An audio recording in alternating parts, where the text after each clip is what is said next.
Relax. No, God! No, God, please, no! No! No! No! So, I'm sure you guys have all heard the news by now. Looks like Manchester City are going ahead with a deal that's left every rival club's fan base in a state of disarray. They're signing a striker. But not just any striker. They're signing this guy. Haaland! Oh, that's magnificent! Haaland! And Haaland is in! And that is the inevitable outcome. Guys, I've never seen someone who looks and acts like this much of an NPC turn out to be the main character all along. We're all living in this man's world, aren't we? So what does this mean for the Premier League? If you want a quick answer to the title of the video, end of days. The team that's managed to go strikerless for about 2 full seasons while still being one of the best teams in the world, probably the best if we're talking squad depth, and has an extremely deep roster of pristine playmakers, are potentially signing a 21-year-old striker that has scored 82 goals in 86 games for Borussia Dortmund in 2.5 years. Oh boy. In today's video, you can expect 3 things. 1. A brief discussion on Erling Haaland's rise to prominence. 2. A brief numerical look at Haaland's abilities as a player and why this is such a ridiculously good fit. And most importantly, 3. A bunch of god-awful jokes. So, with that being said, how good is Erling Haaland and what do we potentially have in store? Yo, what's going on everyone? Really hope you're all doing well. I'm Tinashe, welcome back to the channel. Back by popular demand, we've got a friend of the channel making a return. You guys spoke, and I heard. I'll be taking that like now. Let's start this one off with the early days. Despite being Norwegian by culture and ancestry, Erling Braut Haaland was born in Leeds, United Kingdom in 2000. His father, Ulf Inge Haaland, also a high-level professional footballer, was plying his trade for Leeds United in the Premier League at the time. And, coincidentally, even played for Manchester City himself. But they're a bit more of a force now than they were back then. Just a tad bit. Also, I'm not sure how fond Haaland Sr.'s memories are of his time in Manchester. Jesus Christ, Roy. After his family moved back to Norway following his father's retirement, he began taking part in pretty much every sport available. His overall athleticism was evident from very early on, and fun fact, he still, to this day, holds the world record for the standing high jump for 5-year-olds. 1.63 meters. And as we all know, the record breaking on this guy's part definitely did not end there. Given his family's history in football, it only made sense that he would take to the pitch himself, which is a shame, because I rate he could have had a very successful rap career.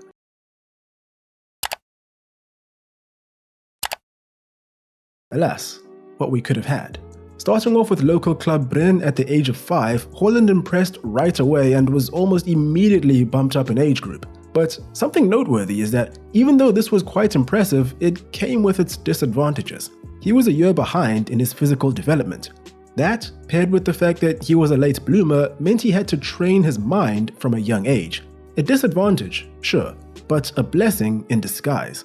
No one could have imagined what he would one day be capable of. Today, he benefits from the fact that he had to learn to read a game back then because he was not as assertive as he is today. That was Gunnar Hall, the under-15 Norwegian youth coach, speaking about Haaland before his massive growth spurt. He stands at 6'4" today, so I don't think anyone doubts how assertive he is nowadays.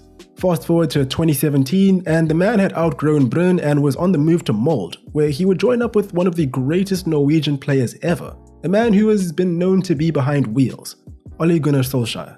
A cracking 2018 season with 12 goals and 25 appearances proved he was continually improving and earned him a move to Red Bull Salzburg in early 2019. And it was this year where the world at large started to hear more and more about this guy, and that was simply due to the fact that he was developing at a rate that was almost unheard of to all the people that were around him.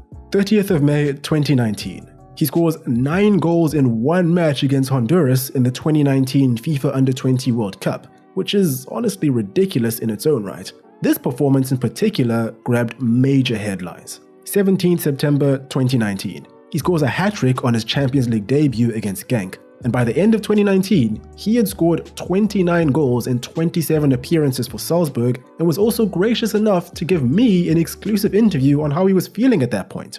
Here's a short clip. How are you feeling right now? I feel very good.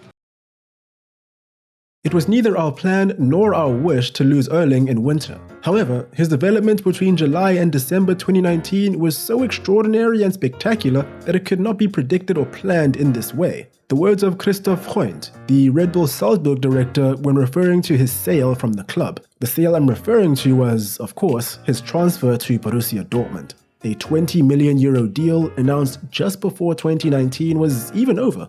And if you've been following football in the slightest over the past 2.5 years, you probably don't need reminding of the crazy things this guy has been doing. But in case you do, off the bat, the man scored 7 goals in his first 3 games for Dortmund. A tally that included a hat-trick on his debut from a losing position and 2 braces. And he never played the full 90 for any one of those 3 matches. We'll get into his scoring records and efficiency in front of goal in a bit, but the point behind what I'm trying to say is that at only 19 years old, the guy was proving to everybody that he was already one of the best strikers in the world. Jumping forward to today, and even though he suffered through a spat of injuries, particularly in the current season, he's been as prolific as he was since the very first day he set foot in German football.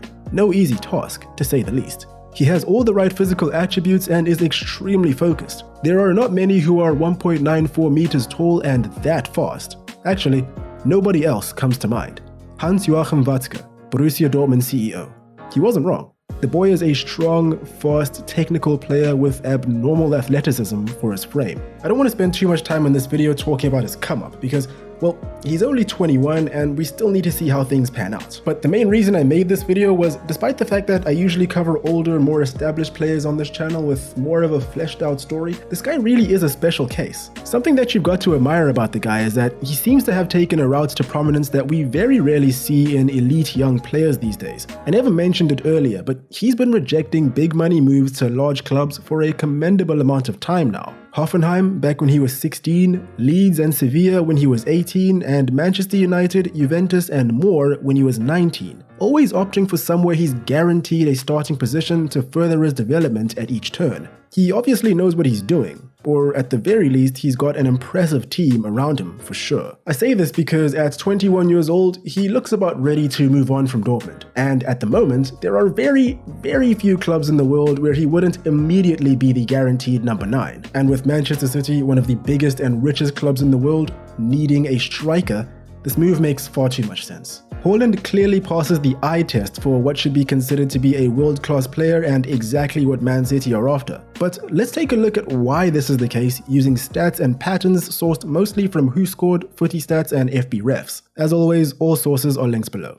First things first, as I said in the intro, since arriving in Dortmund, he scored 82 goals in 86 games, a goal-to-game ratio of 0.95. Add on the 16 assists he's made in that period and we arrive at a flattering goal involvement rate of 1.1. He also has a conversion rate, i.e. the amount of shots that result in goals, of 30%, which means quite a lot when you consider that the only player of City's top 3 scorers from the current season to crack at least 20% is Raheem Sterling, which isn't that shocking of a stat because none of them are pure strikers. Regardless, let's go deeper.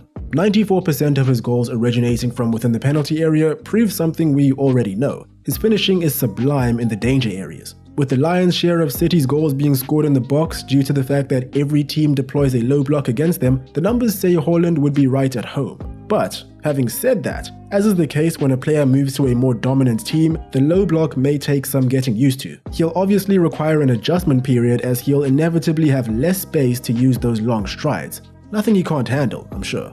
The same goes for his physicality against Premier League centre-backs, but I think he'll likely have that covered too.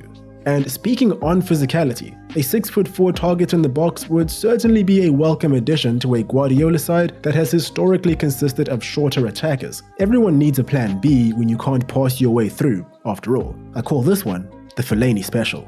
Let's leave goals aside for a moment. His passing and interplay aren't too bad either. A 71% pass completion rate with roughly 18 passes per match. So he's no stranger to receiving and offloading the ball in-game, which is something he would be doing frequently in a City side as everyone is expected to be ready to receive the ball at all times. Dortmund have managed about 60% possession over the past 3 years in the league. They aren't quite as dominant as City, who frequently hit the mid to high 70s, but it's a good springboard. However, a factor which will likely require an overhaul is his pressing game. I say this because, as per FBref, he currently sits in the 27th percentile for players in his position category in the top 5 leagues when it comes to pressing opponents. This is understandable, as he operates in a different system. But if any of you recall, Sergio Aguero was almost exiled from City due to his lackluster pressing game when Pep Guardiola arrived in Manchester. So this is clearly a big deal. Still, everything we've heard about this man and his dedication and focus indicates that he will almost certainly be able to adapt if this deal goes through.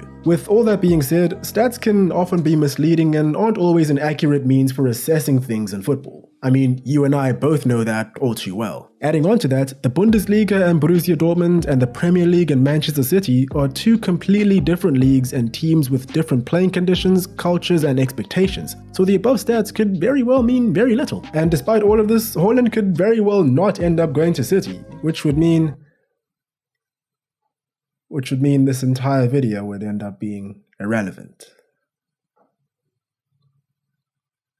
Regardless, I always think it's worth looking into these things every now and then, if anything, purely out of curiosity. And that's where we're going to leave this one. What do you guys think about this potential monumental Erling Haaland Manchester City deal? Do you think it's a good thing? Do you think it's a bad thing? Let me know all your thoughts in the comments below. And that is all from me today. Really hope you guys enjoyed. Hope you're all doing well, staying safe. Cheers, and I'll catch you in the next one.